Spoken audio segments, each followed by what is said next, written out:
Movie की शुरुआत होती है और हम एक आदमी और एक बच्चे को देखते हैं। अब वहाँ पर अचानक से अर्थक्वेक आने की वजह से वो बच्चा घबरा जाता है और हमें पता चलता है कि अर्थक्वेक आने की वजह से दुनिया जो है वह पूरी तरह से तबाह हो चुकी है। बिल्डिंगे और घर तबाह हो चुके हैं और कुछ भी नहीं बचा है और ना ही इस दुनिया में कोई पक्षी और जानवर जिंदा बचे हैं। उस बच्चे का नाम रॉबिन और उसके पिता का नाम जैक होता है। और अब हम देखते हैं कि जैक और रॉबिन जो है वे अपने लिए कुछ सामान इकट्ठा कर रहे होते हैं और वो इंसानों का मांस खाने वाले लोगों से बच रहे होते हैं। और जब रात के वक्त जैक और रॉबिन अपने ठिकाने पर होते हैं तो जैक जो है रॉबिन को अर्थक्वेक आने से जो दुनिया तबाह हुई है इसके बारे में बता रहा होता है और वो अनुमान लगाता है कि अभी अक्टूबर का महीना चल रहा है। इसके बाद वो दोनों एक खेत से जाते हुए एक घर में जाते हैं और अपने जरूरत की चीजें ढूंढ रहे होते हैं। तभी रॉबिन को जो है कुछ मरे हुए लोग दिखते हैं, जिसके बाद जैक रॉबिन से कहता है कि इन लोगों ने सुसाइड कर लिया है क्योंकि इनके पास खाने पीने की चीजें मौजूद नहीं थी। अब थोड़ी देर बाद जैक रॉबिन को एक बंदूक दिखाता है और कहता है कि इसमें 2 गोलियां हैं और ये हम दोनों के लिए है। अब इसके बाद हम फ्लैशबैक का सीन देखते हैं और जैक की वाइफ को देखते हैं जिसका नाम जूली होता है और वो प्रेग्नेंट होती है। और जब वो खाना खा रही होती है तभी उसे पता चलता है कि उसकी डिलीवरी का टाइम आ गया है। इसके बाद वो सोचती है कि दुनिया में ऐसे हालात चल रहे हैं, इस कारण वो अपने बच्चे को सर्वाइव करना कैसे सिखाएगी। और रात के वक्त जूली की डिलीवरी का टाइम आ गया होता है और जैक उसी के पास होता है। अब इसके बाद हम प्रेजेंट का सीन देखते हैं। जब रॉबिन और जैक आराम कर रहे होते हैं तो उन्हें कुछ गाड़ियों की आवाज आती है और वो दोनों भागते हुए एक जगह पर छुप जाते हैं। अब वहाँ पर कुछ गैंगस्टर आते हैं और उनमें से एक गैंगस्टर उन बाप और बेटे दोनों को देख लेता है। तभी जैक जो है उस गैंगस्टर पर गन पॉइंट करता है और कहता है कि यहाँ से चले जाओ वरना तुम मारे जाओगे।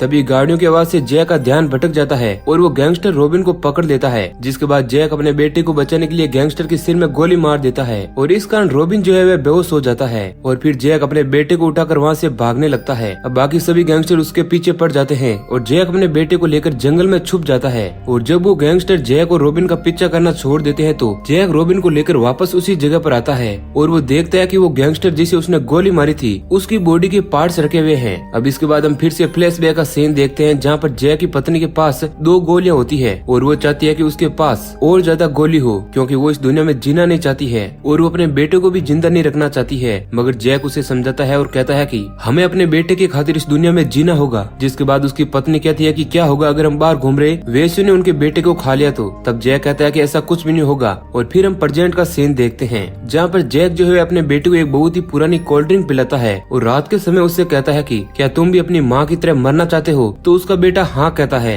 फिर जैक अपने बेटे को समझाता है और कहता है कि ऐसा ख्याल अपने दिमाग में मत आने देना। साथ ही कहता है कि हमने उस गैंगस्टर को मारा, इसका मतलब ये नहीं है कि हम बुरे लोग हैं और हमने बुरे लोगों को मारा है। अब इसके बाद वो दोनों बाप बेटे पुल पर जाते हैं और जब जैक का बेटा आराम कर रहा होता है तो जैक अपनी पुरानी जिंदगी को याद करके रो रहा होता है और वो पुल के किनारे आकर खड़ा हो जाता है। और जब वो अपनी जेब से पर्स निकालता है और उसमें अपनी वाइफ की फोटो को देखता है और फिर पर्स को फेंक देता है। और जब वो अपनी रिंग को फेंकने वाला होता है तो उसे अपनी पत्नी की याद आती है। अब इसके बाद हम फ्लैशबैक देखते हैं जहाँ पर जैक जो है अपनी पत्नी को बहुत ही रोकने की कोशिश करता है क्योंकि उसकी पत्नी उसे छोड़कर मरना चाहती थी और जाते वक्त उसकी पत्नी ने उसके बेटे का चेहरा भी नहीं देखा और वो साउथ के अंधेरे के इलाके में गई थी और अब उसकी मौत हो चुकी है। अब इसके बाद हम प्रेजेंट का सीन देखते हैं जहाँ पर जैक और उसका बेटा जो है साउथ की तरफ ही जा रहे होते हैं क्योंकि उन्हें अपने ठिकाने की जरूरत होती है। अब चलते चलते उन दोनों को एक बहुत ही बड़ा घर दिखता है और वो दोनों घर की तरफ आगे बढ़ते हैं। और जब वो लोग घर के अंदर जाते हैं और खाने पीने की तलाश करते हैं तभी उन्हें ताला लगा हुआ एक दरवाजा दिखता है। अब उस ताले को तोड़ने के लिए वो बाहर जाकर एक कुल्हाड़ी लेकर आते हैं और उस लॉक को तोड़ देते हैं। इसके बाद जब वो नीचे जाते हैं तो देखते हैं कि वहाँ पर बहुत सारे मरे हुए लोग और कुछ लोगों को बंदी बनाकर रखा गया है। और जब जैक ऊपर जाने लगता है तो एक बंदी उसे नीचे खींचने की कोशिश करता है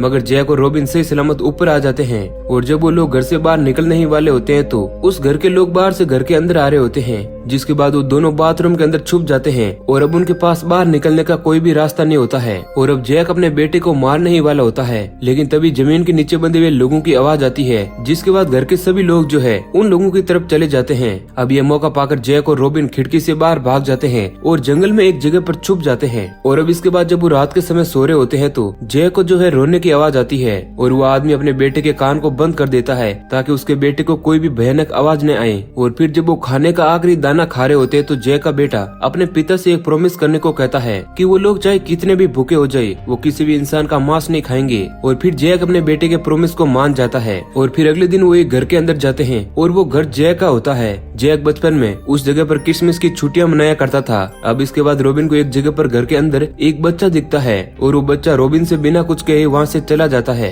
रॉबिन उसका पीछा करने लगता है, तभी जैक रॉबिन को आके पकड़ देता है और उसके पीछे जाने से अपने बेटे को रोकता है। अब इसके बाद हम देखते हैं कि वो दोनों चलते चलते एक जगह पर आ जाते हैं और फिर जब रात होती है तो जैक समझ जाता है कि वो बहुत ही जल्द मरने वाला है और फिर वो चलते चलते एक घर के अंदर आ जाता है जहाँ पर उन्हें एक पियानो मिलता है और वो उस पियानो को बजाकर अपनी वाइफ को याद करता है। लेकिन घर के अंदर उन्हें खाने पीने की कुछ भी चीज नहीं मिलती है और वो दोनों उदास होकर वहाँ से जाने लगते हैं। लेकिन तभी जैक को एक दरवाजा दिखता है और जब वो दरवाजा खोलकर नीचे जाता है तो उसकी किस्मत चमक जाती है, क्योंकि उस जगह पर जैक को खाने से भरी एक जगह दिखती है। वो अपने बेटे को भी नीचे बुलाता है और वहाँ पर इतना खाना होता है कि वो कई सालों तक सरवाइव कर सकते हैं। और अब इसके बाद वो दोनों कुछ दिनों तक वहीं पर रहते हैं और जी भरकर खाना खाते हैं। अब एक दिन उन्हें कुछ लोगों की आवाज सुनाई देती है, जिसके बाद जैक अपने बेटे से कहता है कि हमें इस जगह को छोड़कर जाना होगा, नहीं तो इस जगह को कोई और ढूंढ लेगा। जिसके बाद वो दोनों उस जगह को छोड़ने का फैसला करते हैं और एक ट्रॉली के अंदर जितने खाने का सामान आ सकता था उतना लेकर वो वहाँ से जाने लगते हैं। और जब वो रास्ते में होते हैं तो उन्हें रास्ते में एक बुढ़ा आदमी दिखता है। अब पहले तो उस आदमी को लगता है कि ये दोनों चोर है,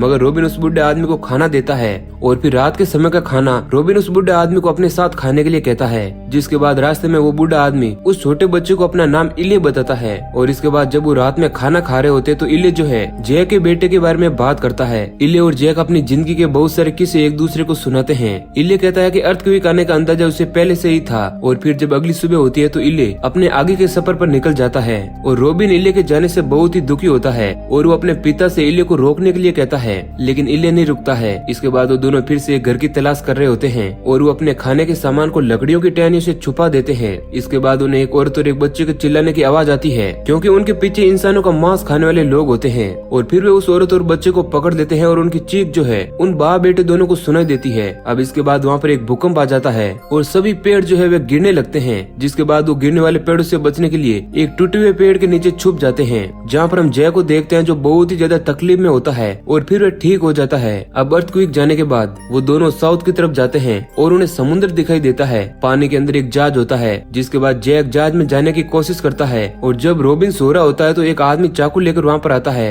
और उनका सामान चोरी करके ले जाता है। अब इधर जैक एक रोशनी करने वाली बंदूक को लेकर आता है और वो अपने बच्चे को उठाकर उस चोर के पीछे पड़ जाता है और वो रास्ते में ही चोर को रोक लेते हैं। जैक चोर को बंदूक दिखाकर चोर से अपना सामान और उसके पूरे कपड़े भी लेकर चला आता है और रॉबिन अपने पिता को ऐसा करने से मना करता है। रास्ते में वे अपने पिता को समझाता है कि हमें उस आदमी की मदद करनी चाहिए थी। जिसके बाद जैक और रॉबिन वापस उस जगह पर जाते हैं, लेकिन वह चोर वहाँ पर नहीं होता है। जिसके बाद वो चोर के कपड़े और कुछ खाने का सामान वहीं पर रखकर आगे निकल जाते हैं और वो एक गली में पहुँचते हैं जहाँ उन पर तीर चलने लगते हैं और एक तीर आकर जैक को भी लग जाती है। जिसके बाद जैक रोशनी वाली बंदूक से उस घर के अंदर गोली चलाता है और वहाँ पर धमाका हो जाता है। अब इसके बाद जब जैक उस घर के अंदर जाता है तो वो देखता है कि एक औरत उसके आदमी के मरने की वजह से बहुत ही रो रही है। जैक उस औरत से पूछता है कि तुम मेरा पीछा क्यों कर रही हो? तब वो औरत कहती है कि हमें लगा तुम हमारा पीछा कर रहे हो। इसके बाद जैक उस औरत को वहीं छोड़ के अपने बेटे के साथ आगे निकल जाता है और वो दोनों समुद्र की तरफ होते हैं, जहाँ पर जैक की तबीयत खराब हो जाती है और अब वो सोचता है कि वो मरने वाला है और वो एक सपना देखता है जिसमें उसकी बीवी उसके साथ है। जैक अपने बेटे को समझाता है कि तुम्हें साउथ की तरफ जाना होगा और वहाँ पर तुम्हें अच्छे लोगों की तलाश करनी होगी और उसे अपने साथ उस गन को भी रखने के लिए कहता है। और अब रात हो जाती है और जब रॉबिन सोकर उठता है तो वह देखता है कि उसके पिता जो है अब मर चुके हैं। रॉबिन बहुत ही अफसोस करता है और फिर वो अपने पिता के कहे अनुसार साउथ की ओर आगे बढ़ता है, जहाँ पर उसे एक अजनबी दिखता है। रॉबिन उस आदमी पर गन पॉइंट कर देता है और कहता है कि तुम मेरा पीछा क्यों कर रहे हो? जिसके बाद वो अजनबी कहता है कि तुम्हारे पिता किधर है? तब रॉबिन कहता है कि उसके पिता जो है अब मर चुके हैं और फिर वो अजनबी उस बच्चे को अपने साथ चलने के लिए कहता है, लेकिन रॉबिन इसके लिए तैयार नहीं होता है। जिसके बाद वो आदमी कहता है कि जैसी तुम्हारी मर्जी, अगर तुम्हें जिंदा रहना है तो यहीं पर रहना और रोड पर मत जाना, क्योंकि वहाँ पर बहुत ही खतरा है। तब रॉबिन उस आदमी से कहता है कि मैं तुम्हारी बात को कैसे मान लूं कि तुम एक अच्छे इंसान हो? तब वो आदमी कहता है कि उसके 2 बच्चे और वाइफ है। जिसके बाद रॉबिन उन लोगों से मिलने जाता है और उस अजनबी की वाइफ रॉबिन को देखकर बहुत ही खुश होती है और वो कहते हैं कि हम तुम्हारा और तुम्हारे पिता का पीछा बहुत दिनों से कर रहे थे। साथ ही वो कहती है कि तुम लोग बहुत ही अच्छे हो और फिर रॉबिन को भी यकीन हो जाता है कि ये अच्छे लोग हैं। अब वो लेडी कहती है कि हम इंसानों का मांस नहीं खाते हैं। जिसके बाद रॉबिन उन सभी के साथ रहने के लिए तैयार हो जाता है और इसी सीन के साथ ये सर्वाइवल मूवी एंड हो जाती है। तो दोस्तों ये वीडियो अच्छा लगा है तो लाइक जरूर करना। ऐसे ही और इंटरेस्टिंग वीडियो पाने के लिए हमारे चैनल को सब्सक्राइब करें। धन्यवाद।